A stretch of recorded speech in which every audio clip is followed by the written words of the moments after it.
Welcome back to Investing Talk Podcast. We are focusing our attention today on a giant in the world of industrial technology, Rockwell Automation. The question we're trying to tackle is pretty straightforward. Is Rockwell Automation a good buy right now? We're digging into the investment case, looking at all the angles to see if the stock looks like a compelling opportunity. Hey, if you have a specific company you want us to look into, please do leave a comment below. Seriously, let us know. And of course, if you're getting value out of this discussion, we'd really appreciate it if you hit that subscribe button and maybe give us a like. It helps.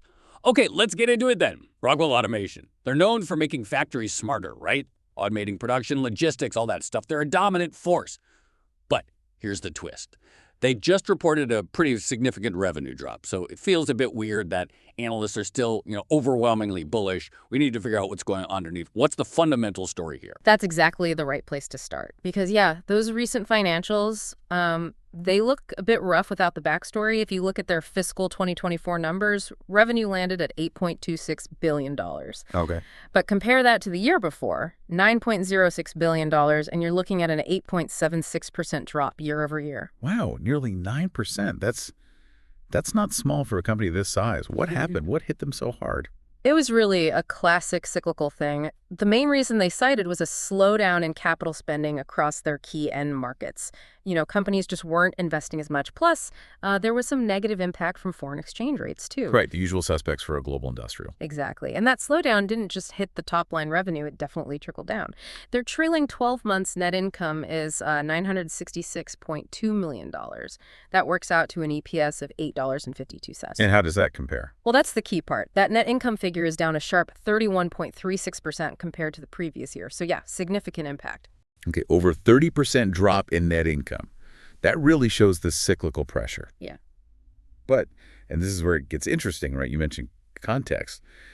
Despite that revenue hit, how did they keep their operating margins looking pretty strong, especially when you compare them to others in the automation space? That margin resilience is, I think, the core of the bullish argument right now. It really points to two things. One, strong cost discipline they've built up over time. And two, maybe more importantly, their strategic shift towards higher value software and services.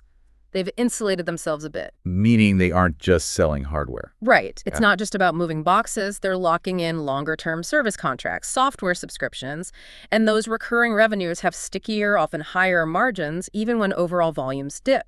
Makes sense. So the core business structure is holding up. Now, when companies face these kinds of slowdowns, sometimes you worry about debt. Did they have to lever up to get through this? No, not really. Their financial stability actually looks quite good. We often look at a metric called net debt to consolidated EBITDA, basically, debt versus core earnings. And historically, Rockwell keeps that ratio well below 2 times, which for listeners just means their debt load is very manageable, low financial risk. Right. They have flexibility. And where does that flexibility stem from? Cash. Yeah, absolutely. Consistently positive free cash flow.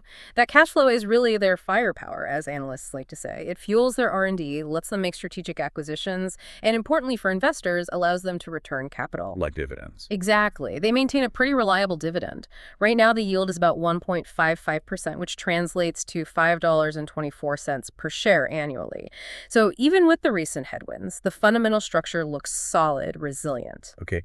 That structural strength is a good bridge to their competitive edge.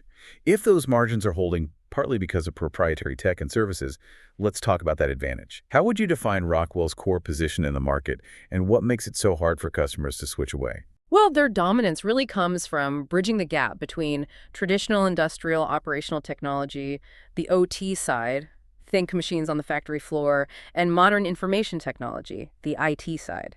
This is basically the heart of digital transformation for manufacturers. And they serve crucial end markets. Manufacturing, energy, logistics, these are big global sectors. But lots of companies sell automation equipment. Siemens, ABB, they're huge too. What's Rockwell's specific lock-in?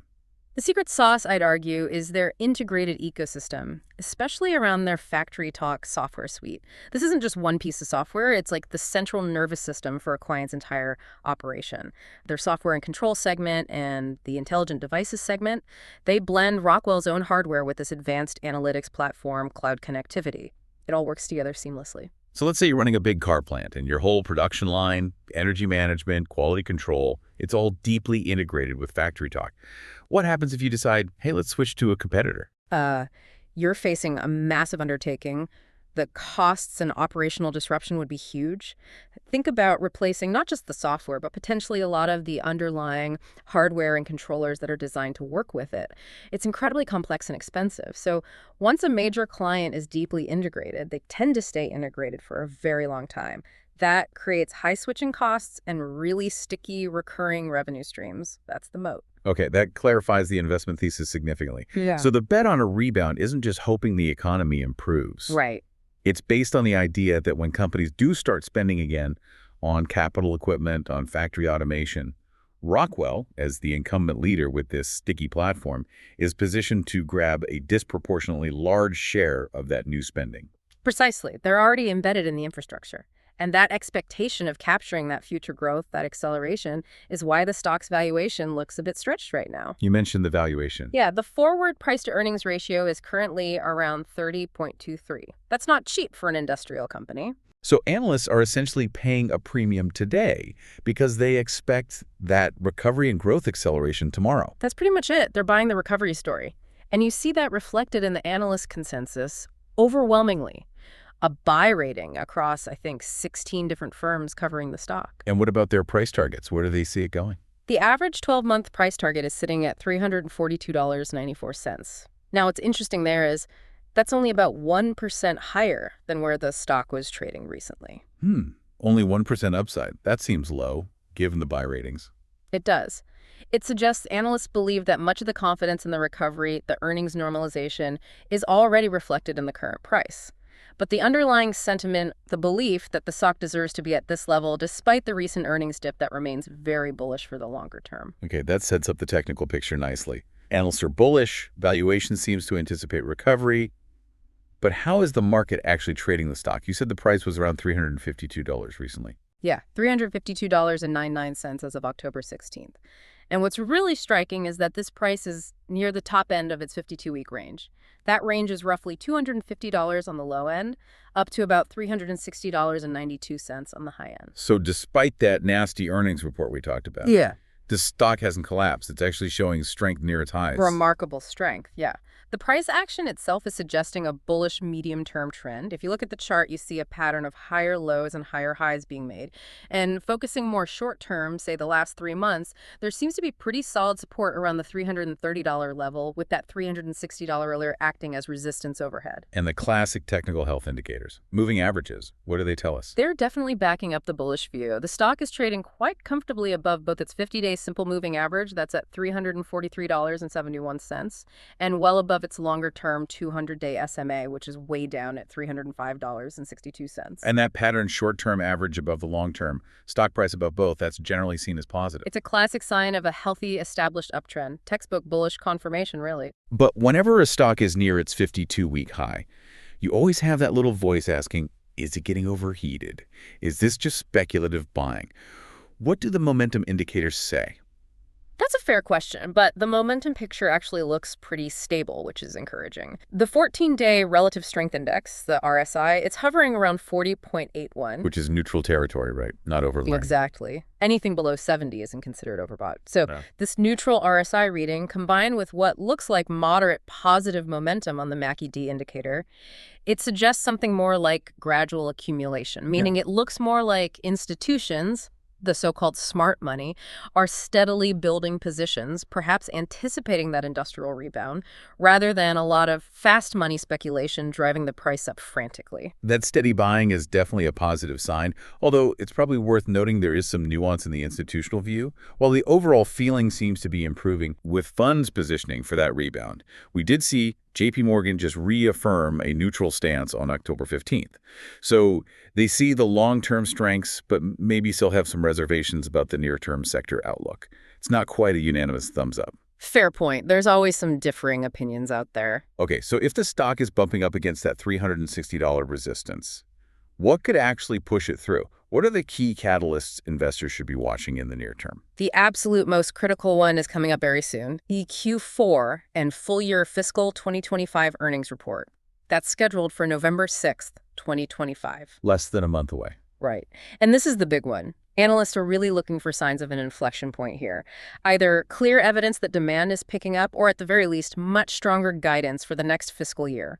If management delivers confidence on that call, you could see a pretty significant re-rating of the stock. Okay, no FC6 to circle on the calendar. Any other dates to keep an eye on? Well, even sooner, there's an official Q4 outlook date mentioned for October 22nd, which might give some early clues. Then, looking a bit further out, you have things like potential S&P or ETF rebalancing around November 29th, which can impact flows. And then in mid-December, we get the 13F filings. Ah, the 13Fs, where the big funds have to reveal their holdings. Exactly. Seeing major institutional investors increasing their stakes in Rockwell during this period would be a huge vote of confidence in that long-term automation story.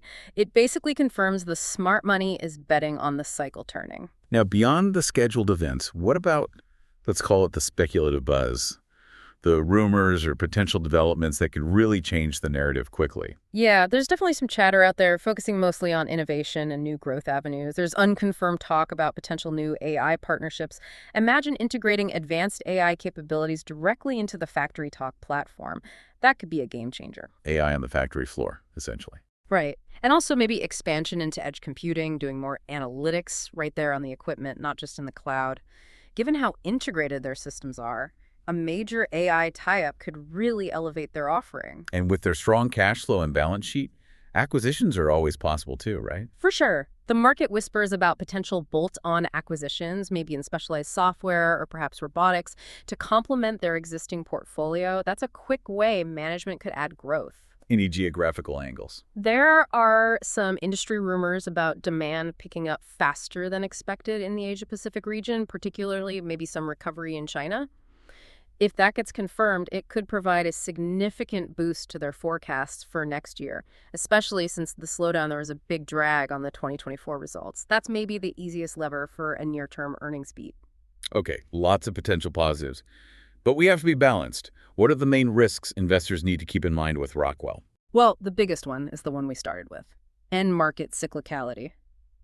The industrial sector just lives and breathes with the broader global economy and capital spending cycles. We saw that clearly in the 2024 numbers. Exactly. So another prolonged downturn or some unexpected global shock could definitely put pressure on their growth and their stock multiple again.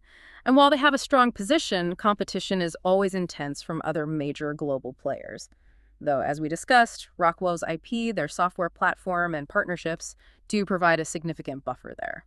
So putting it all together, you have the cyclical pain they just went through, but then the resilient margins, the strong competitive moat with Factory Talk, the bullish technical setup. How do you rate the overall investment case right now? You know, weighing all those factors, I'd say it looks pretty compelling, maybe an 8.5 out of 10. The company clearly has sector-leading fundamentals, generates strong cash, and the technicals seem aligned for a recovery play. So for someone listening, trying to decide, is this more of a short-term trade opportunity around earnings, or is it a longer-term investment? Honestly, I think you can make a case for both. There's potential near-term upside, definitely, driven by that critical November 6th earnings report. Any positive surprise or strong guidance could move the stock. Plus, any of those rumored product launches or partnerships could hit. But the longer-term story is arguably even stronger. You have these huge secular tailwinds, the global push for more automation, the trend of companies reshoring manufacturing back to developed countries, and just the ongoing digital transformation across industries. Rockwell is right in the middle of all that. Okay, that leads to a final thought for you, the listener, to consider. We've talked about the stock trading near its 52-week high before this potentially pivotal November 6th earnings report. So here's the question. What happens to Rockwell's valuation if those unconfirmed rumors, say a major AI partnership or landing significant deals related to EV manufacturing, were actually announced at the same time as positive earnings guidance? How much upside is really priced in now versus the potential for the market to suddenly start viewing Rockwell less as just a cyclical industrial and more as a high-growth, AI-powered industrial platform company? Something to think about. That covers a lot of ground on Rockwell Automation. We really appreciate you joining us as we sifted through these different angles to put out the key insights for you.